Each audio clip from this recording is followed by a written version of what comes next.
Hello everybody, this is Jyoti here. Welcome to JoPat Tech Guru. Today I am going to discuss regarding C# tips and tricks in detail. I am going to discuss regarding two important things. One is null coalescing operator, second is tuple. This video will explain both the points in detail with implementation. For a shorter video, you can refer the description in which I have provided a link. So let us start the discussion regarding null coalescing operator, how we are having conditional operator in C#. Similarly, here we have got one more operator called as null coalescing operator. The main usage of this is it will return the left hand operand if the operand is not null, and if it is, the right hand operand is returned. So the double question mark operator is mainly used to check whether the data is null or not. Many times we'll be trying to access the data from the database or any other resources. So it may happen that you will be getting the null as the data. So whenever you're going to retrieve the null, you may be expecting null reference exception. So using this operator, you can avoid null reference exception. This is a binary operator that simplifies checking for null values. It is used to assign a default value to a variable when the value is null. So after checking this, if you want to give any information to the end user, or if you want to give anything for the output, you can always try it, as you can return either a left hand operand or right hand operand depending upon the null data.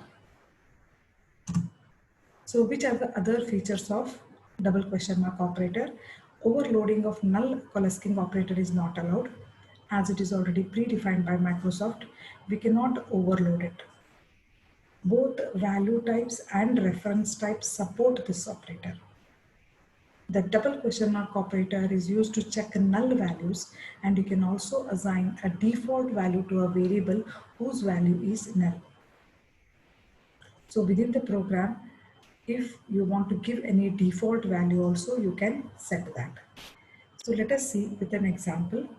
To honor the time, I have already written the program, and let me try to explain the program itself. So here in this particular program, I have got two strings which are empty. First time I'm storing not null, second time I'm storing null. So here I'm going to check it, whether this null coalescing operator will return the data from the left side or from the right side. As you can observe that I've stored not null here inside S1. It is going to return the left hand operand. Here I have stored null. It is going to return the right hand operand. So as per the definition, we have already seen it. It is going to check whether the data is a null or not, and accordingly the action will be taken. It is not necessary that you have to store not null itself. Any string you can store it. It is going to return the same. Let me execute. You can see in the output, the first one is not null. The second is string is null, because here I have stored the string as not null, and here I have stored the string as null.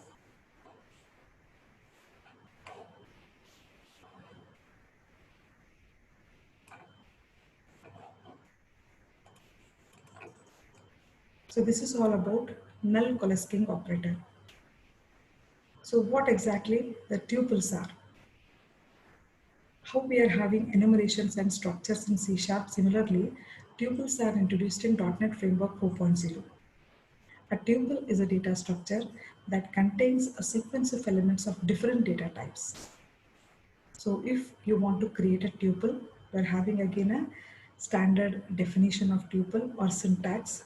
Tuple T1 till T7, and the last element is Trest. A tuple can only include maximum 8 elements. So if you are trying to store more than 8 elements, it is going to give you the comparison error. So how I can create that? With the create method. Tuple.create into bracket, whatever the data you want to put, you can put. Currently here we have stored only numbers. If you want, you can store decimal, numbers, characters, strings, any kind of data. The last element can be accessed using REST. Let us see this as an example in which I have created tuple int comma string comma string. This is the structure of my tuple. Get student is my function name or method name. Here I have got three data. One is student ID, S1, S2. Student ID is 100, S1 is Akshay, S2 is Kumar. So if I am going to create the tuple and return it, I am directly writing this return statement tuple dot create of student ID comma S1 comma S2. So this will return the tuple. First of all, it will create the tuple and then it will return the tuple. Let us try to see in the example.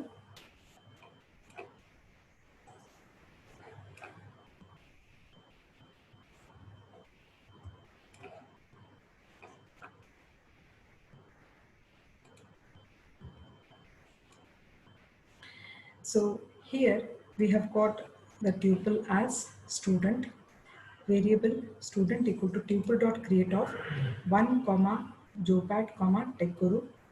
This is an integer, this is a string, this is a string.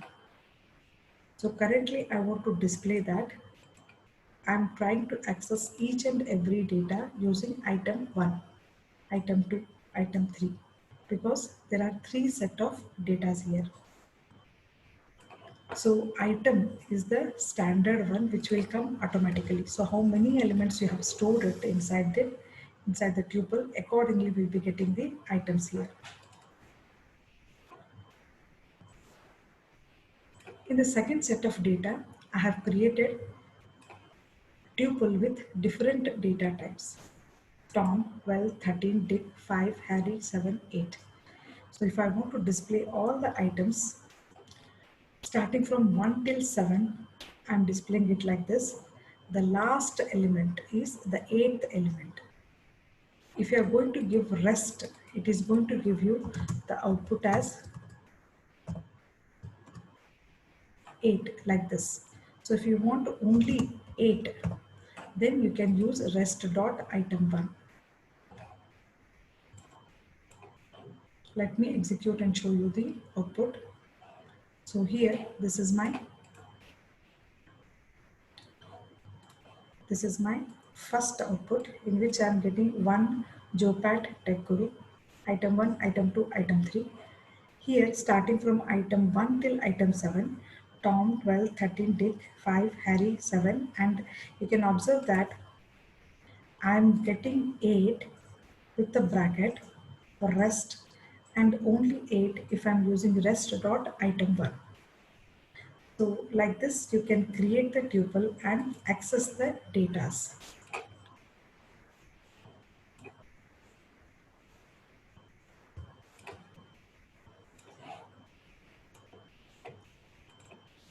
So tuples can be used in the following scenarios. When you want to return multiple values from a method without using ref or out parameters. Usually from a method we can return only a single value. But suppose if you want to return more than one value, then you can always try this tuple. When you want to pass multiple values to a method through a single parameter, you can try the tuple. When you want to hold a database record or some values temporarily without creating a separate class, you can always prefer this tuple. Tuples are very useful in these scenarios. There is one more concept called as nested tuples. So what exactly the nested tuples are? If I want to create a tuple, as per the definition, I can store only 8 elements. If you want to store more than 8 elements, then you have to use this nested tuple concept. The last nested tuple can be accessed using the rest property. To access the nested tuples element, you have to try rest.item1.item with the element number properties like this. So let us see with an example.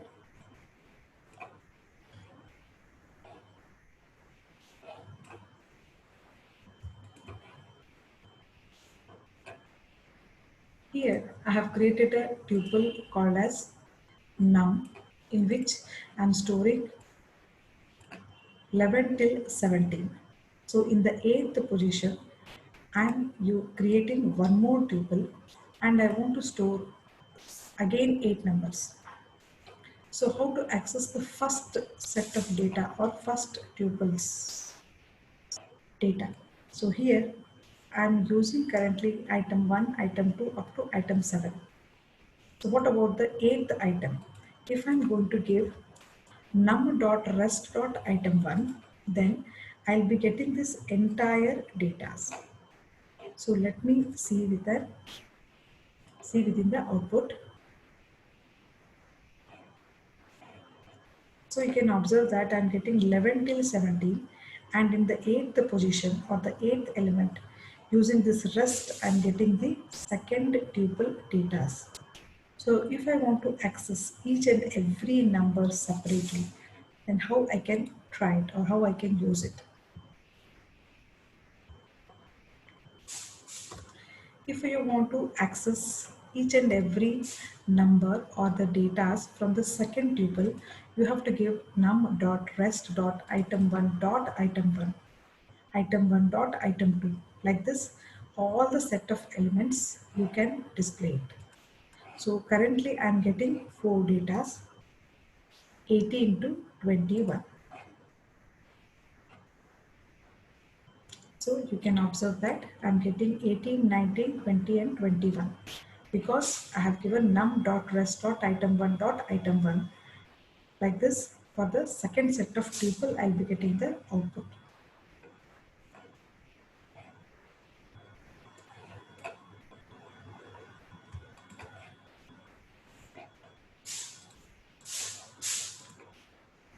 There is one more concept wherein I can use tuple as a method parameter. Tuple can be created as a method parameter. Other parameters and tuple both can be used in a method. Again, let us see with an example how exactly to implement tuple as a method parameter. So here in this program, I have got method 1. This is a static method. As static methods can be called directly. If you are creating public void methods, then you need to create the object. To the object only you can access it. So static method 1 contains tuple int comma string student. The tuple name is student. The structure of the student is one integer, two strings. So here I am printing all the items using student dot item 1, item 2, item 3.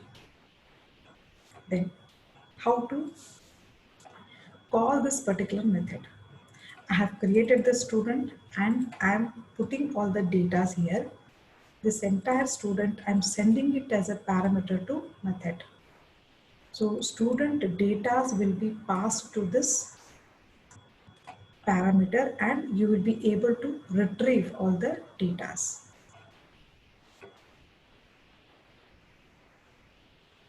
So you can observe that I am getting 1, Tom and Dick.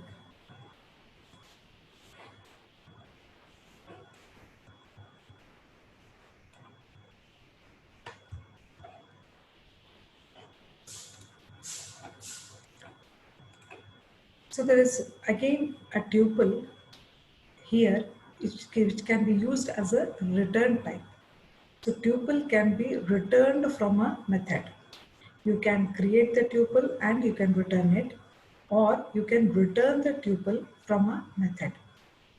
So how to implement this?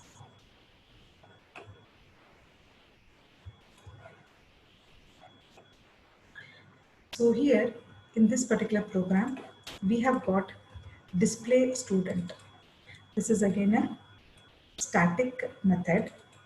The return type of this method is tuple with the structure int, comma, string, comma, string.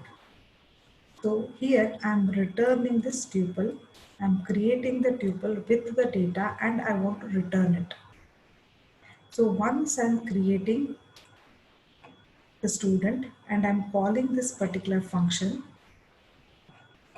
I can retrieve the entire data using simply a student. Or if you want to retrieve each and every data separately, again you can try student dot item 1, item 2, item 3 like this.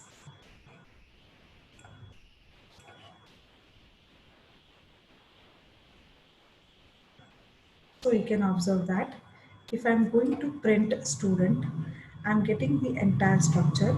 If you want to retrieve it separately, you'll be getting 1 Tom and John as the output.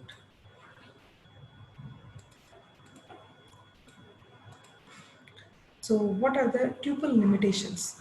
Tuple is a reference type and not a value type. It allocates on heap and could result in CPU intensive operations. Usually the memory will be allocated through the heap. Tuple elements can be accessed using the properties with the name, pattern, item of element number. Tuple is limited to include the 8 elements. Of course, if you want to include more than 8 elements, we can introduce nested tuple concept. But again, if you keep on nesting it, it may result to ambiguity. So this is all about the tuple. Hope this video has helped you. Please do subscribe and like this video and let me know which all other tips and tricks in the C# you are looking for so that I can create the videos for the same. Thank you and have a great day.